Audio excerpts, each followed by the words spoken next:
I am grateful today for you guys for a chance to kind of celebrate what has been a partnership long term. More particularly, you guys have been in, we called it the Beige House, that lovely little home on the corner of our property. But you guys have been there for years. And I don't know how many times somebody's come to our door looking for help, looking for something, and we don't know what to do. So they come and they knock on your door. And anyway, that has been a terrific kind of partnership. And I know there are new plans for things that are next, and we'll hear all about that. But I think it's the occasion for some celebration of this partnership, because Lutheran Community Services of the Northwest really, really is the Lutheran way in the world. It is the Lutheran way to do social justice and compassion, to help people find a sustainable life. And I think that is one of the great legacies of the Lutheran Church. Lutherans have never, you've heard me say this, Lutherans have never been more than about 3% of the population of the United States. And there are some things that we're just not very good at. Lutherans are not very good at TV stations. But we are pretty good at taking care of people. We're pretty good at colleges and education. I think we're pretty good with social justice. And you guys are proof of that, to be able to do that on all these congregations' behalf. And you'll talk about the geography of all that too, I'm sure, as you all go. But would you join me in welcoming these three? Yeah, all right. Thank you. Good morning, everyone here and present, and also all the people that are on the Zoom call. My name is Adriana Mendívil. I am the program director for Lutheran for community programming, and I oversee the work that we do at the Everett Community Resource Center and also at the Engle Lake Community Resource Center in SeaTac. So thank you for having us. It's a pleasure to be here, and we're so glad that we got this invite and that we get to share some of the work that we're doing and what we are planning to do in the future.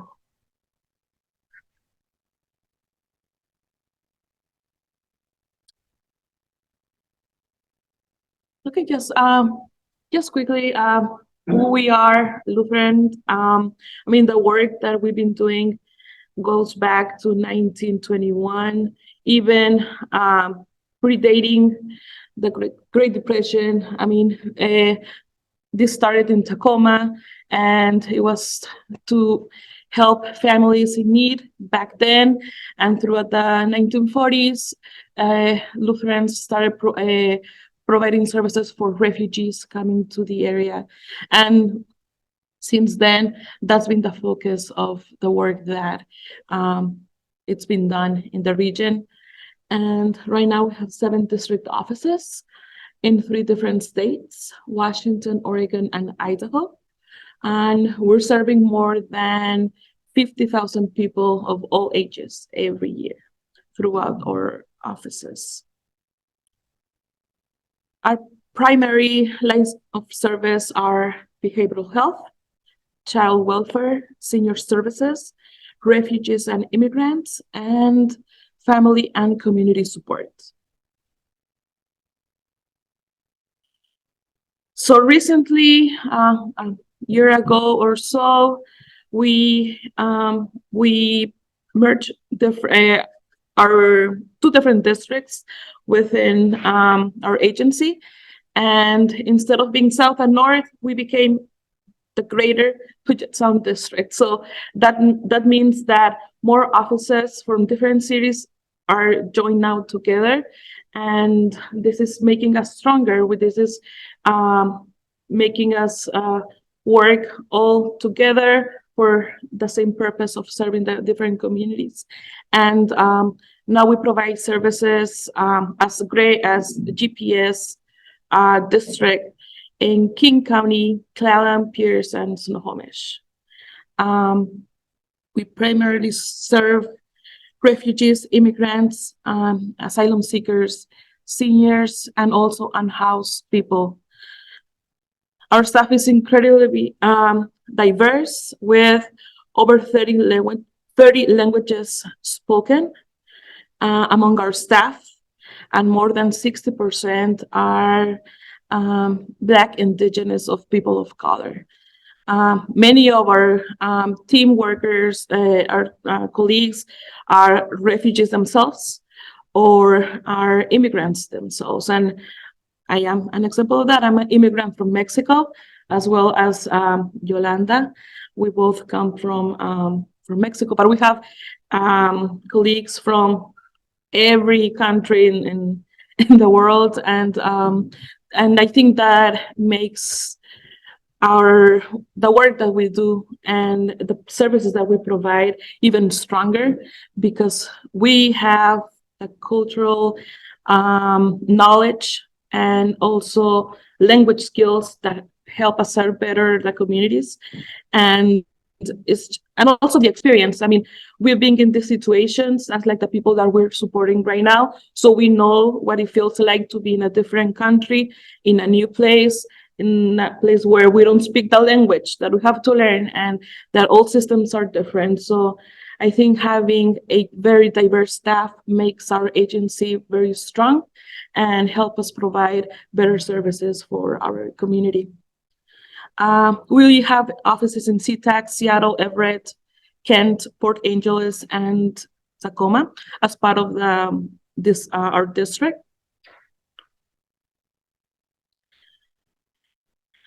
Under our district, we have different divisions, and one of them is the Refugee and Immigrant Services. Here, we provide multicultural counseling.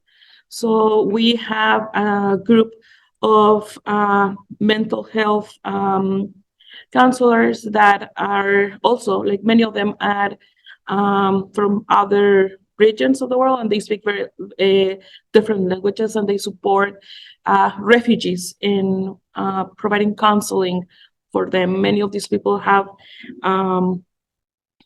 they've been in very terrible situations, and there's a lot of trauma in those communities. So having them and giving them access to counseling services and mental health support, it's crucial for their well-being and for them to thrive in this new country.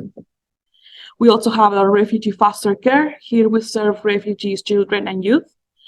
Another program we have is Safe Release. Here we work with unaccompanied minors, usually minors that are at the southern border. And we support sponsors that are taking them into their homes. So we work with, and these minors are under immigration custody. So we support those sponsors to do all the paperwork, background checks, etc. So we can bring them to Washington, and they can start their living with their sponsors here. So that's this is a very, very important program that we have. Also, we have our asylum assistance program here. We work with asylum seekers, and we provide case management services for all of them. And we are unique in terms of like this type of service. There's no other agency in the region that provides assistance to asylum seekers. There's other agencies that work with refugees, but those immigration statuses are very different.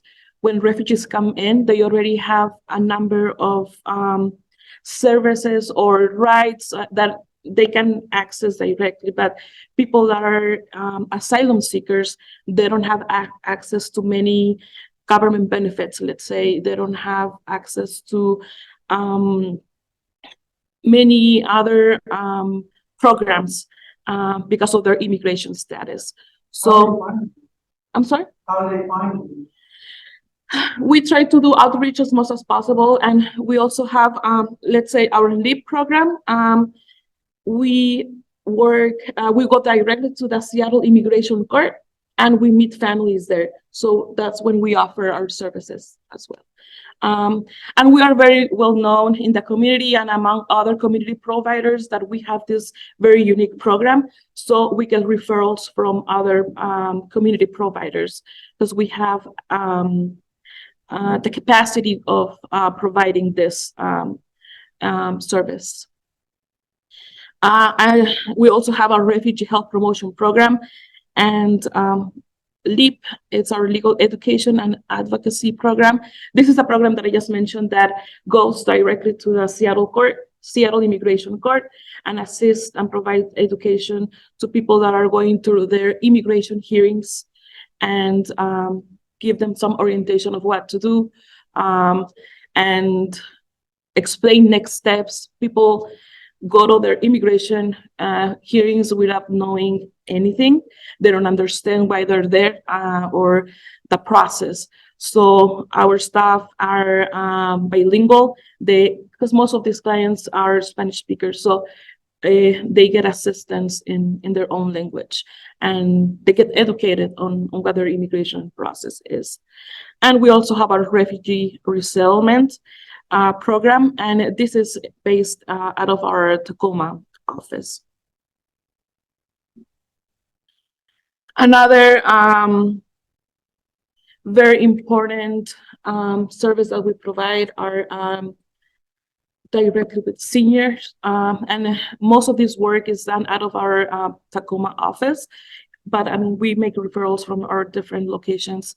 And we have our refugee elder programs, Meals on Wheels, Senior Companions, Retire and Senior Volunteer Program, Santa for Seniors, and the Social Engagement Program. And there's a bunch more of programs related to senior services.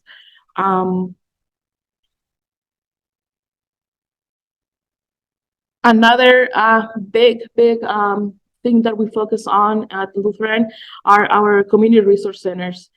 And community resource centers are the face of the agency, because that's the first place where many of these people come in to request services, and or just to know what there's there for them to get.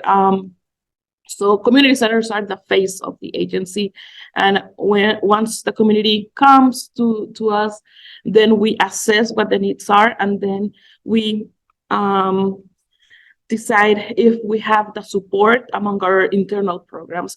If there's nothing that, if we cannot help them internally, then we have many partnerships with other community providers, and we refer people to those. So we have, in our district, we have the Engle Lake Community Resource Center. That's it in our CTAC office. We have our Port Angeles and the Peninsula area, and our Everett Community Resource Center. So the work that we do at the community centers is very important. It has an impact on the communities, and our primary focus is like eliminate barriers and provide hope, because once people see that there are services that they can have access to, people get empowered, and people know that there's people that care about their situation, and that they can get or be at ease a little bit on and know that there's people that are gonna help them. So here just have some pictures of the work that we do. During the pandemic, we had to increase our services and switch our services, and just be creative and start new programs that we didn't have before. One of them was like our food distribution, and we noticed that our community was struggling to make ends meet in terms of like even accessing food. So we started a very strong food distribution program at the CTAC Community Center, and also here in Everett. And we thought that we were just gonna do that just for a few months through the pandemic, but we realized that that's still a need. People cannot afford basic needs still, and the the rise in prices right now. Inflation is making people not being able to afford food. So we're going to continue providing that. And so this is an example of like one program that we thought was going to be temporarily, and we decided that we're going to keep because it's important for the community. We also have a big diaper program. Again, another program that we decided that was very impactful as a result of the pandemic.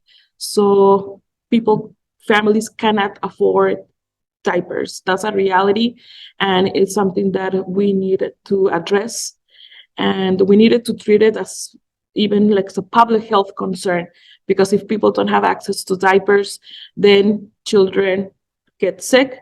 Parents are very stressed because they cannot afford diapers, and it's either they buy diapers or they buy food.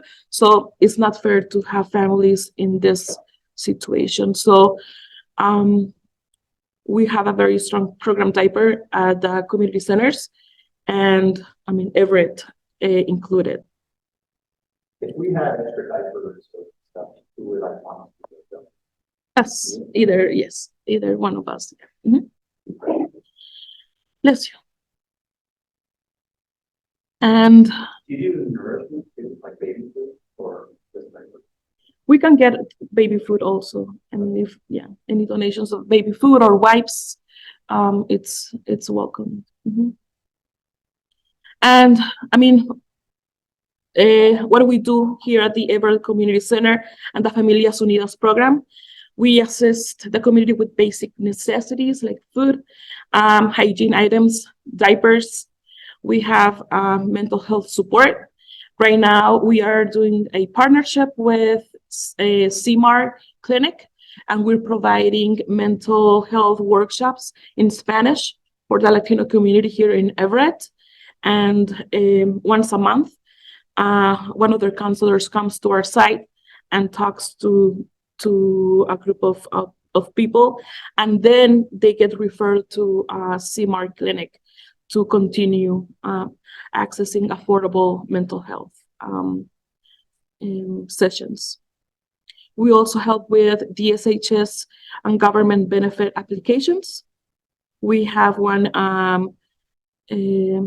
resource navigator that her main focus is helping families apply for government benefits.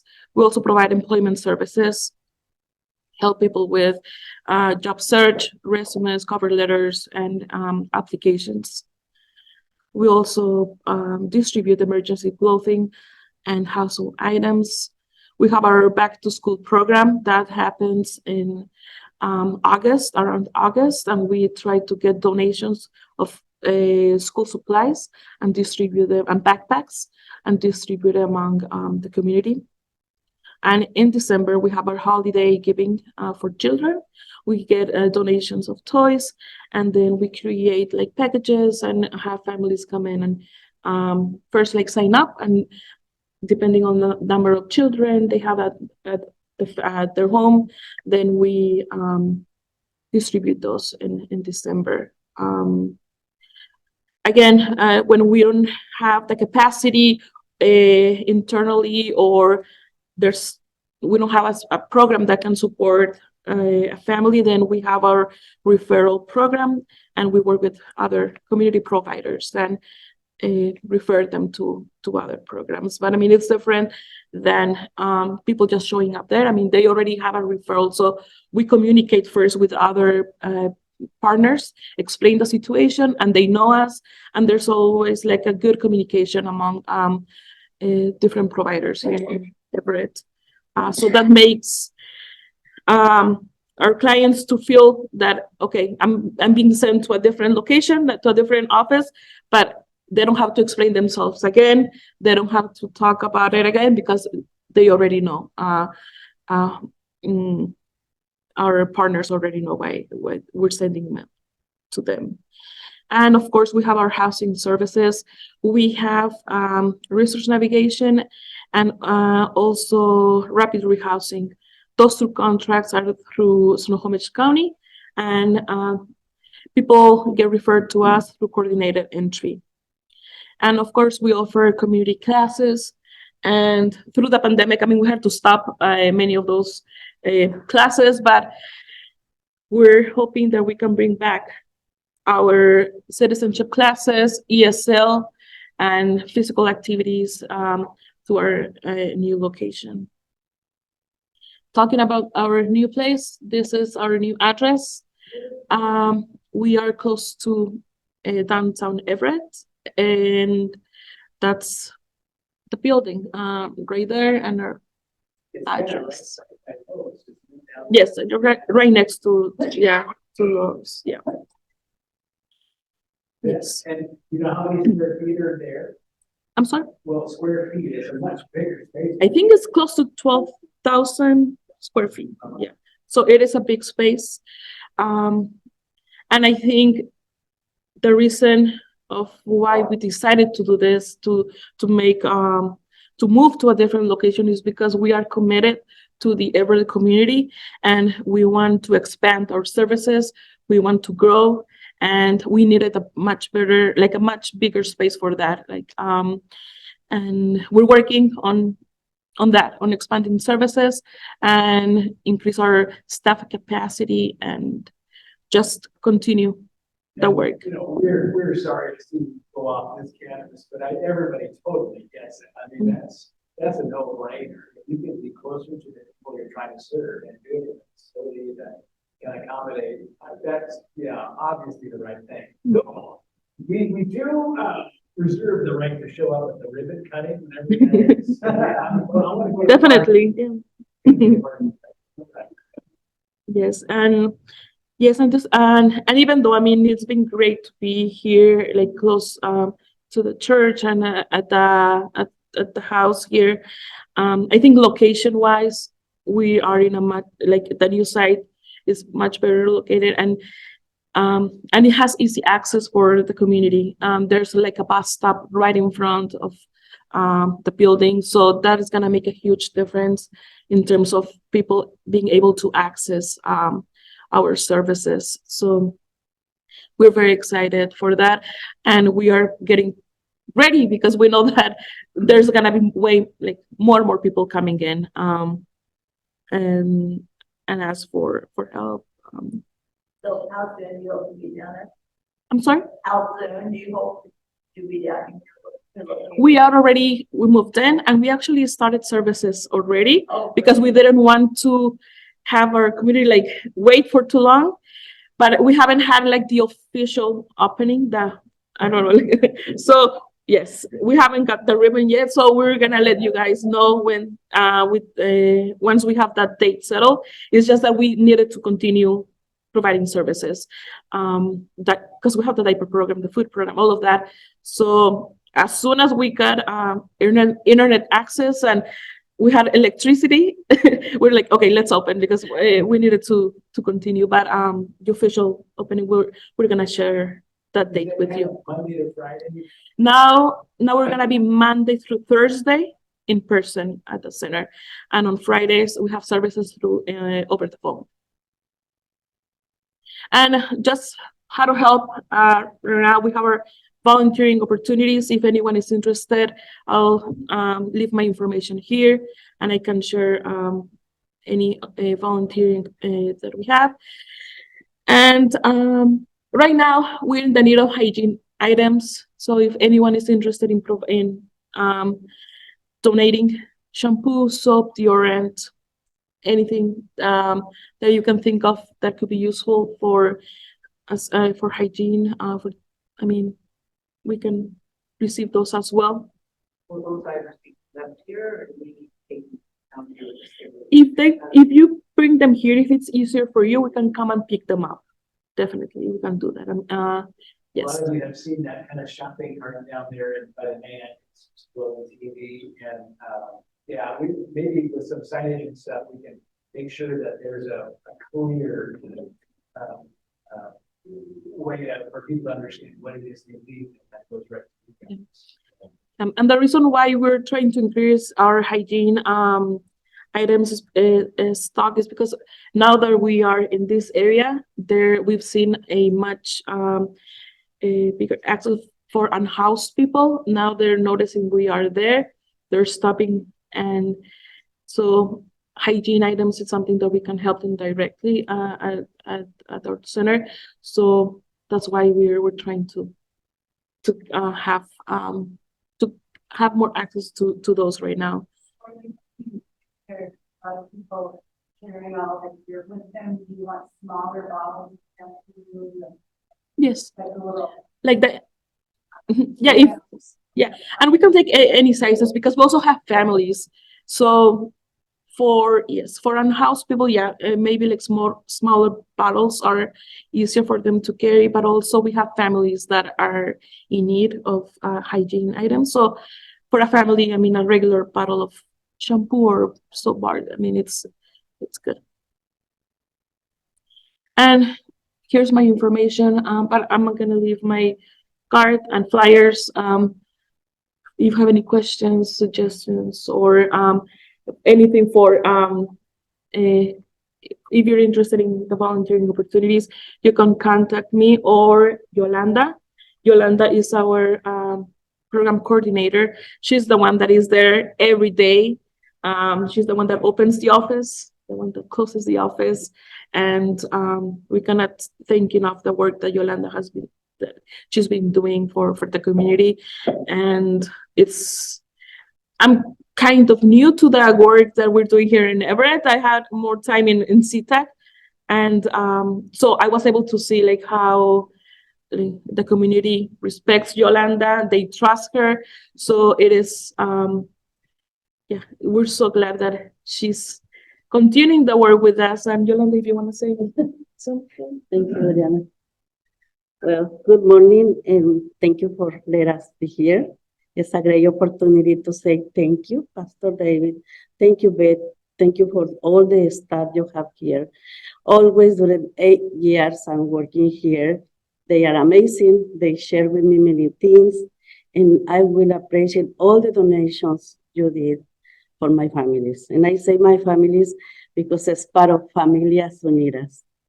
They share many things, and as Adriana say, we understand the families because we are in some moment immigrants. We know what is the needs at the moment. And when you ask what your products, it's hard to tell sometimes when they are 5 or 6 members of family, a little things. Sometimes it's more, sometimes it's less. The good that I have there is see the opportunity to serve everyone, no matter religion, sex, everyone feel comfortable to come in the center. And when I see these families, for me, is someone listen, someone open the arm and say, probably I not have all the solution for you, but I will work with you to get it a little bit and work together to get more and establish this amazing country. It's hard sometimes for families to get benefits through the government, especially when they came recently for immigrant. The process for immigration is too long, so for them start to not take benefits for the government, but they need to eat, they need to live, they need to use chlorine, food. So this is what we are doing. Try to looking for another ways and for many donors to have this opportunity to help the family. By the way, educate the family, put the system, teach the system of the United States, and they start to be in the rules, in the programs that the United States have, because it's totally different.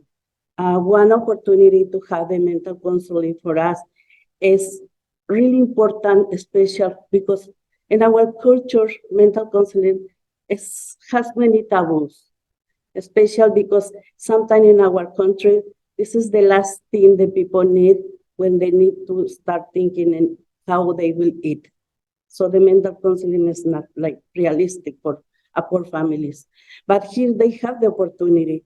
And one thing I like today, take this benefit, is because as soon they come to this country, they mentally has to leave many things aside and start to live in anew. And it's hard for them to understand, because probably in their minds, in my mind was the same, just I will go to work, but not, it's different. Enroll the kids, and mostly when the kids start in the school and the families start to see two different cultures. So thank you so much for all the things. I will miss this house. I'm start as a volunteer. I believe in the volunteer programs. When I don't have anything, I'm start as a volunteer, and I feel in love the amazing job the person to put me there was doing. And thanks God, 8 years, I'm doing the same program, I'm doing the same work, and I'm pretty sure many families to come, they will do. In the future, you will see that family support another families. And it's because someone believe in us. Thank you so much. And as Adriana say, we have all of these resources in my vision, and my supervisor's vision is to expand it, more services, depend on the needs of the families, and just say thank you, and I will be here if you need me to pick it up or bring it to you. Thank you so much.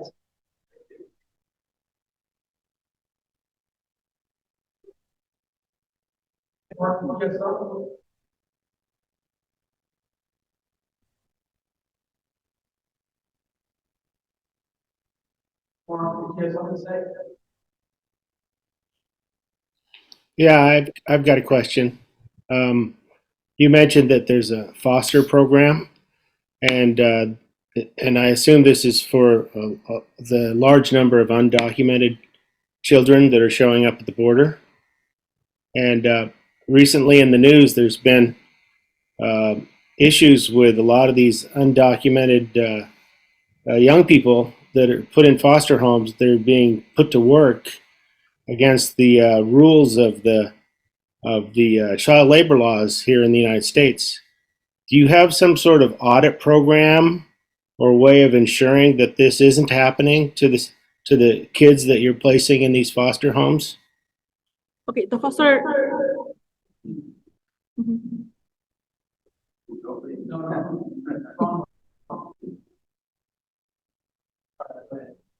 Okay, the foster care program that we have is different from what it's being talked in the news. Our foster care program, I mean, the youth that we get are already, they're not the unaccompanied minors that are in those, what it's been talked about in the news. It's a different, the process is different. But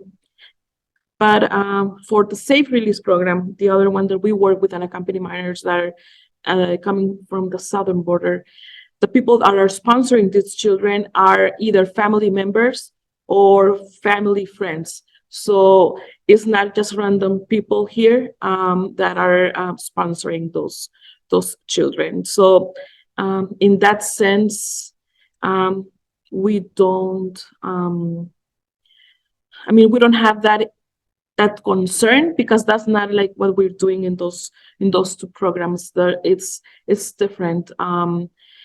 So when we help people to bring those children to Washington State, there's a long process to make sure that, to verify that the people that are receiving them are family members. And we do that through with ORR. It's the federal government office for that is in charge of that. So it's not, yeah. Yeah, can I also say, Yeah. we do have case workers, Mark, that Mhm. go and visit the kids. So, yeah, we do. Yeah. But yes, we have caseworkers that actually visit the children, and it's a program sort of like the foster care program. So we make sure that never happens. So it's not a loose, like, welcome, and then we don't see you forever. We're visiting them. We know the families. We do background checks and probably check all the boxes that you'd be concerned about, Mark. David, while you're up there, I was thinking about kind of another big picture question. I know Yep. that Lutheran Community Services has kind of versions of this all across the whole country, but for Lutheran Community Services in the Northwest, is that Washington, Oregon, Idaho? Well, one thing about Lutheran Community Services Northwest and all the Lutheran services, and you talked really, we do that well across the country. I like to say we do, social services better than the Catholics. We're bigger than the Catholics. But it's not a competition. But thing you should know is like Lutheran Community Services Northwest is its own entity. There's no mothership or like I don't report to Chicago or St. Louis or anything like that. So we're our own 501c3. We're around Oregon, Washington, and Idaho, and we've got board members that represent all of the districts in the 3 states. And then we are actually pan-Lutheran, which I love. So we're ELCA, and we're also Missouri Synod. And we don't fight about church politics. We just serve together. So it's a really wonderful example of Lutherans caring for our neighbors. So did that answer your question? It does, and then I was going to ask the next question. It costs a lot of money to run all these programs. Yes. Some of that is funded by congregation. Some of that is reimbursements from the federal government, like contract with you guys for services. Or Yeah, our budget right now is $87 million. And so that's not just from churches. So we have wonderful church participation. We have individuals. We have grants from everything from the local level. We get money from, I'm assuming, the city of Everett, state of Washington, up to the federal government. Yeah, and we just put that all together. One thing I want you to know is that Compass Housing Alliance is now under our umbrella. So they're in King County. They have 16 really big affordable housing complexes, and then 4 of the largest shelters in Seattle. Our vision is to take that all over the Northwest, especially affordable housing. We're making a big commitment. And I think that's what we have a unique opportunity with the Lutheran Church, because some of the Lutheran churches, unlike this one, are not thriving. And so one of the bishops down south said, I predict 5 churches will close in the next 2 years. There's that property. Sometimes what happens is they sell the property and they give it to a bunch of nonprofits and they give it to us. I'm like, I don't want your money. I want your land, and we'll build affordable housing.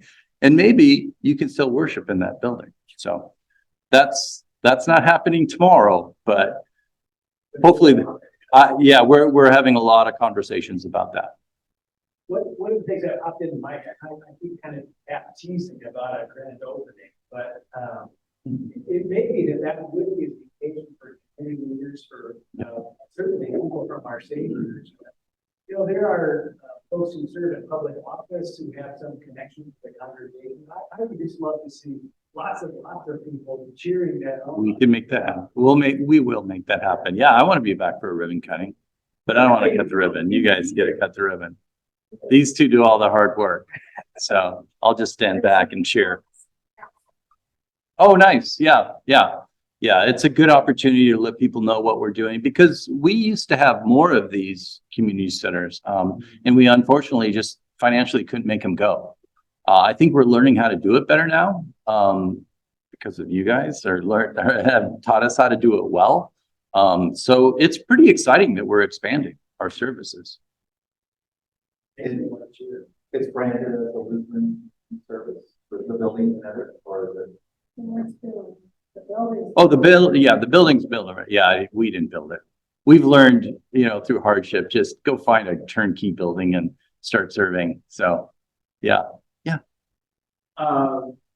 Another side to all this, the fears of someone coming into the country not knowing what to expect is what you're dealing with. There's also the other side, the fears, unfortunately, past administration. Yep. But Fox News and so on, and they're publishing vicious rumors, and some of it's true probably. Gangs are coming in, but to hear them talk, it's the majority of the gang. Right. Yeah. And so on. It's not. Yeah. And what is being done to counteract this feeling that's in part of the country. Yeah, it's more of community type work where, you know, if you're scared of, you know, we have two great examples of Mexican immigrants that have come and are contributing to society and doing amazing things for families, and it's just carrying on. So the more that people understand that story and get away from the noise, that's what's important. It's important. It's back to the basics that we break bread together. And so looking for opportunities where we break bread and we get to know our neighbors, that's what's going to change it. It's not going to be some fancy campaign. I mean, you can get on our website and you see all kinds of, there's a beautiful story right now about an immigrant family. And those are touching, but those are touching for people that are already committed. Like we're preaching to the choir. So yeah, so we're trying to find ways, and I love that we're Lutheran.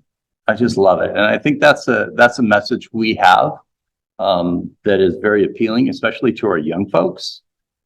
You know, you all need to be bragging about the work that we're collectively doing, because that resonates with the young folks. You know, what we're doing with the Ukrainians, what we're doing with Syrians. You know, when they're asking, what's the church really doing? We're doing great stuff. But a lot of times we're Lutheran. We don't tell anyone, right? We're just like quiet and let's not tell anyone. So we need to start telling people. Yeah. But yeah, it's discouraging.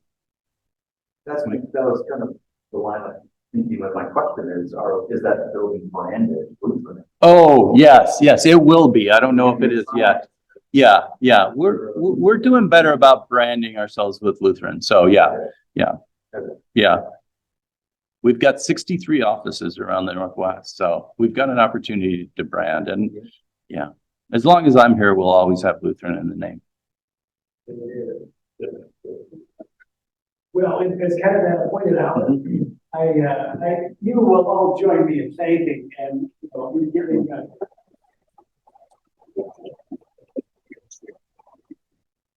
And yeah, we'll show up down there when you just call. We'll come. All right. Well, thank you, and thank you too. Thank you all.